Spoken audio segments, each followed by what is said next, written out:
Hey everybody! This video is all about what makes a good Amazon product listing. So we've talked a little bit in the past couple weeks about how to conduct product research and how Fulfillment by Amazon works. So today I want to talk about once you actually have a product to sell, how do you put it onto Amazon's marketplace in a way that gets people to actually buy your product. So we're going to jump on Amazon, check out a couple of good and bad listings, and show you how a few components of the listing can really make or break your product sales.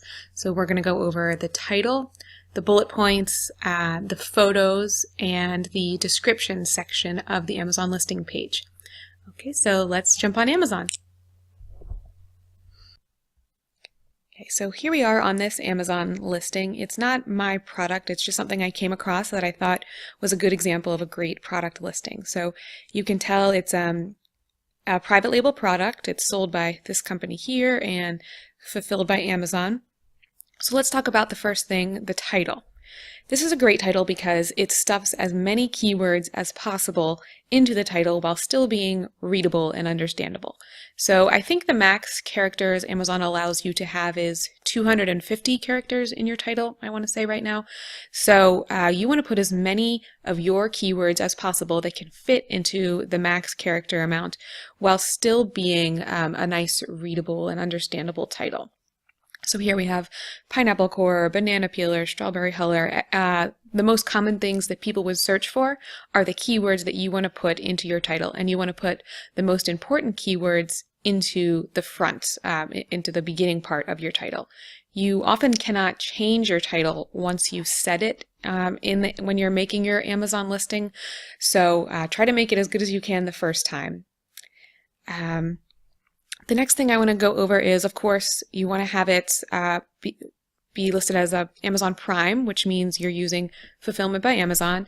And another great trick is to list the product on sale, even if it's not actually on sale. So you can see they have the price here as $23.99, but they've listed it as kind of a pretend sale as $21.99. So you get this special little red text, and it says you're saving $18 off the list price up here, $39.99. So it makes the customer feel like they're getting a good deal.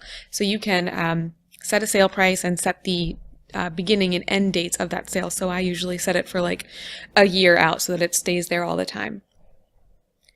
The next thing is the image. The image is really, really important. You can tell the main image of every product listing is required to have a white background.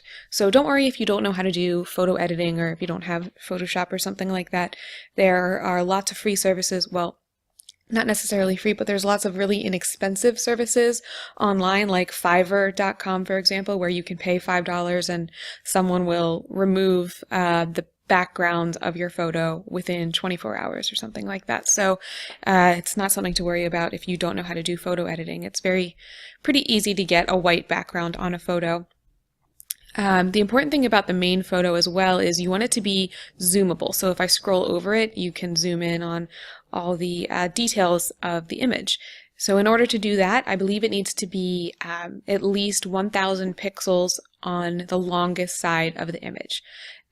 So a good product listing, will have a nice zoomable image on it, and not just the main image, but all of their images hopefully can be zoomable. And the thing about the extra images on your product listing is you really want to showcase what the product can do. So maybe you want to show that your product has a logo on it. Maybe you want to show it actually in use, or maybe you want to show the size or the color. Size is a really important part, I think, because it shows if you can show the image in a way that it's next to a real life example, like this one here, you can see how big it is because there's a watermelon in the background. So something that gives it a reference point so that the buyer knows just how big it is really helpful. And it's a great way to highlight any special features you have, like this here has some text on it. I don't believe you're allowed to have text in the main image, but all these extra image sections is a great place to add special features by text. And fill up as many of these picture slots as you can. I believe this is the maximum number of pictures you're able to have, but I'm always surprised when I see a product listing that only has one image, one main image, because it's not giving you the full picture of what your product can do, right? The other cool thing about images is, unlike the title, which Amazon often will not let you change, like I said, you can change the images as much as you want. So it's kind of fun to test, well, this main image is great, but what if I had it from a different angle? Or what if I had it with a model showing it in real use or something like that? You never know if the picture you're using as your main image could actually be performing better if it was slightly different. So test those images as much as you can. The next thing about the Amazon listing that's important is these bullet points. So I'm going to scroll down here. This is one of the best listings I've seen when it comes to bullet points because they really filled up as much of the text characters as they were able to use. So the title and the images is how you get people to click on your product when they're searching for something on Amazon, scrolling through the search results. The title and image is what really grabs them.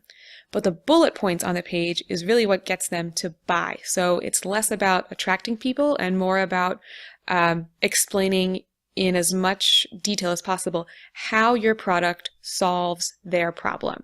So this is something I like to do on my listings as well, where each bullet point starts with a phrase and then a colon and then goes into more detail about it. So it's an easy way to break it up. I think it's easier to read and easier for people to kind of scan it with their eyes and see the features.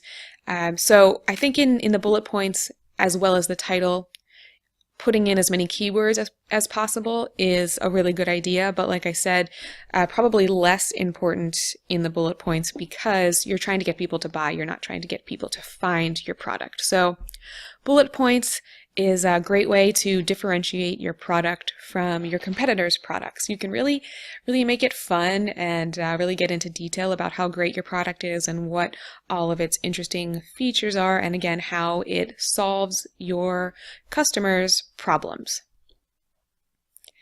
The last point I want to get to is a section of the Amazon listing that you might never have even known existed because I think not many people scroll down beyond the bullet points. But if you do scroll down, there is a section called the product description. And this is a great listing because they have taken advantage of how much space you're really allowed to use to explain more details about your products. So they have it kind of like written in everyday language, kind of conversational more than sales pitchy. Nowadays, to improve our efficiency, we need these convenient shaper fruit cutters, blah, blah, blah. It's nice. You can have bold text, non-bold. You can have a lot of space in between, almost you can include bullet points. So this is a great place to talk about features that don't fit into the text space you're allowed in the bullet points. So they talk about what's included in each package. They give dimensions, size dimensions of each peel or core that's included in their package. So anyway, use up as much of this space as you can, and this is another great place to stuff in keywords because, like I said, a lot of people don't scroll all the way down here, so take up as much space as you can. Really put in those keywords that people might be searching for to find your product, and as long as they're in this description section, Amazon will pull from them when someone searches for your products on Amazon. Okay, now that you've seen an example of a good listing, let me go up here, show you an example of a couple not quite as good listings. So this is a similar product. It's a strawberry huller, but you can see right off the bat it just doesn't have a great title, bullet point, or that many images. So right away we know that maybe this isn't the best product listing. Maybe we could make it stronger. So starting with the title, I'm assuming this is their company name here, but the first 5-6 words have nothing to do with what the product is, and I don't even understand what this section is here. Their model number, I guess. So it's not useful to anyone searching for the product, and it really doesn't belong in the title. Strawberry huller, at least it has that keyword in the title. I think I would lead with the word strawberry huller, and I wouldn't include home decor products. It's just not quite accurate. The bullets, it actually says manufactured in China. I don't think any American customers shopping would think that's like a really positive point, so I don't think I would include that in the bullets, and they're not even using all of the bullet points you're allowed, let alone the space, and haven't stuffed it full of keywords or anything. The picture, at least, is really high quality of the strawberries. It doesn't show much detail of the huller itself, and it's not clear from the image how this strawberry huller actually works. Their second image is their packaging, which it's not a bad idea to include a picture of your packaging. That way it shows that if you're at this point, it might have your logo or your brand on it, or show that it's packed sturdily, won't break. But only 2 photos. Definitely could be better. And let's just scroll down to check out their product description. It's actually only 1 sentence here, so not taking advantage of any of the keyword stuffing that they have in place. So not really a surprise that it doesn't have that many reviews and only 3 stars. Lots could be improved on this listing. It doesn't take a whole lot of effort to really make a listing shine with keywords and with showing how the product works in photos. I have one more example. It's a different type of product, a yoga block. So this listing isn't terrible, but it could definitely be better. You can see if I scroll over, I don't have any option to zoom, and that's because the picture is less than 1,000 pixels on its longest side. So only 1 picture, I can't zoom, I can't see the quality, I can't see it in use. I would definitely recommend adding more pictures. The title is not terrible, at least it tells you some information about it's a yoga block. It's blue, it's 5 inches, and it's foam. That's nice, but you can fill this with so many more keywords that people might be searching for in order to find this product. They don't have it listed on sale, but they are using Amazon Prime. Actually, it looks like this is an Amazon product, so I'm surprised it's not a little more stuffed with keywords, but you can see the bullet points not filled with keywords. It doesn't really talk about how it solves a problem, but it does give some description, so not terrible, but could be better. And then if we scroll down to the product description, again, it's only 1 sentence. They're not really taking advantage of all the keywords that someone might use to find this product. So those are the key points to what makes a good and bad product listing. I hope this video was useful for you, and if you want even more information about how to actually create this product listing, or how to find a product, how to find a supplier and get orders, and importantly how to launch your product, how to make sure that customers can find it and increase your sales starting from the first week of selling your product.